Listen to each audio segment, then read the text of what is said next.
played in this game 3 times and haven't been able to win. So hopefully 4 times the charm, and we're gonna put in the work and execute the game plan as best as possible to be out there and go out there and get a win. You played against LSU twice in 18 and 19. Do those games kind of give you an extra motivation just because they were losses for this week?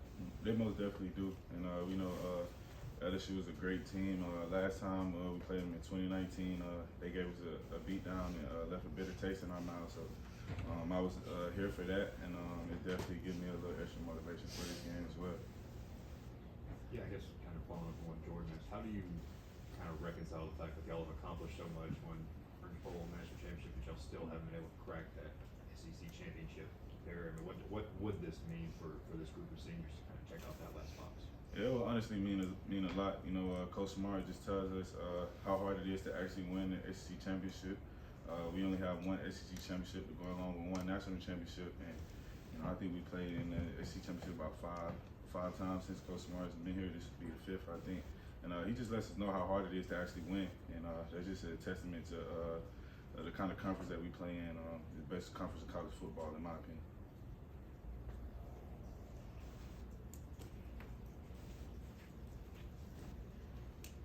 You talk about the challenge of facing a quarterback like Jaden Daniels. Well, you know, obviously he's a very talented quarterback. He knows how to use his feet very well and makes very good decisions. And it's definitely something that we're gonna have to be able to game plan for. You know, when you're dealing with the kind of quarterback he is, he got a lot of athleticism, and you know, whenever a quarterback has that athleticism, it brings an extra element to an offense that you have to prepare for.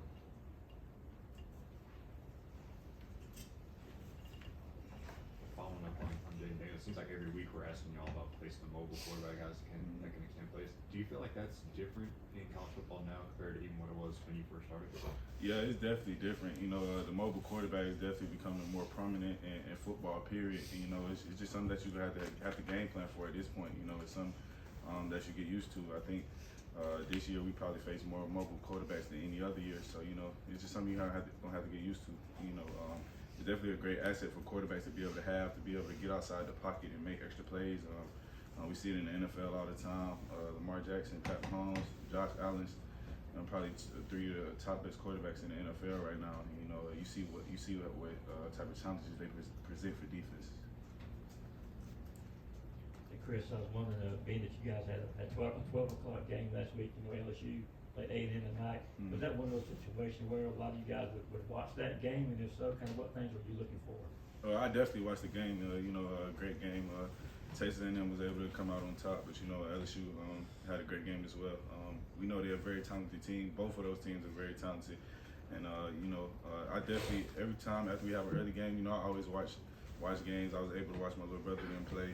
I just click through and watch as many games as possible. Because like I said, I'm also a college football fan, so you know, I'm not one of those guys that's just only worried about my team. You know, I like to see good football as well. So you know, I do that pretty much every Saturday when I have some time. Even after a late game, you know, Pac-12 be out there playing after midnight. So you know, I tap into those games too. Well, what kind of things were you looking for, like specifically for this game? Did you like just watch somebody trying to figure out tendencies or something like that? I always do that whenever I'm watching football. So you know, I'm definitely trying to figure out tendencies, and you know, it was great to be able to get home and get a jump start on them. Chris, what jumps out about their wide receivers, guys like Neighbors, Boutte?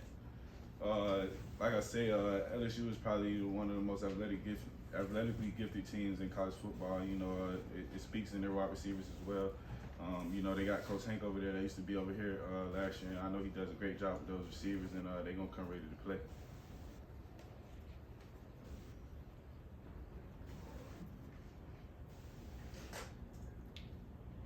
Any more questions for Chris? Chris, what has this kind of journey of this season kind of been like if you can kind of compare it to last year? It seems like there were 2 different types of squads, both kind of in the same position heading this season last year.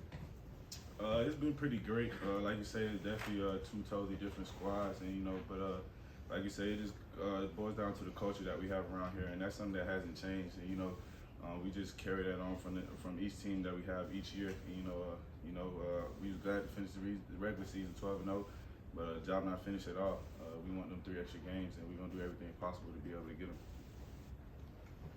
Chris, could you tell me the difference between playing on turf and grass at Mercedes-Benz Stadium, and then just your familiarity with that stadium since you played there so much? Yeah, I would say grass is a little bit more easier to cut on and stuff like that. Turf is a little bit more harsher on the knees and stuff like that. But it just depends on the kind of turf. Some turf is better than others, but I definitely prefer grass over turf any day. Hey Chris, you might be heading into the last stretch of your game as a Georgia Bulldog. I was wondering if anything's kind of hitting you emotionally. If it is, does that present itself as some sort of challenge? Or you're just kind of locked in right now? Well, I'm not a really sad, emotional guy. I just kind of get pretty happy, just thinking about my time here and everything that I've been able to accomplish since being here. And like I said, I'm focused on the task at hand right now.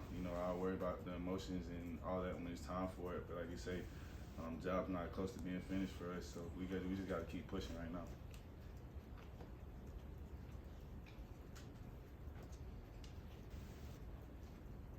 Any more for Chris? All right, thank you, Chris. Thank you. Thank you.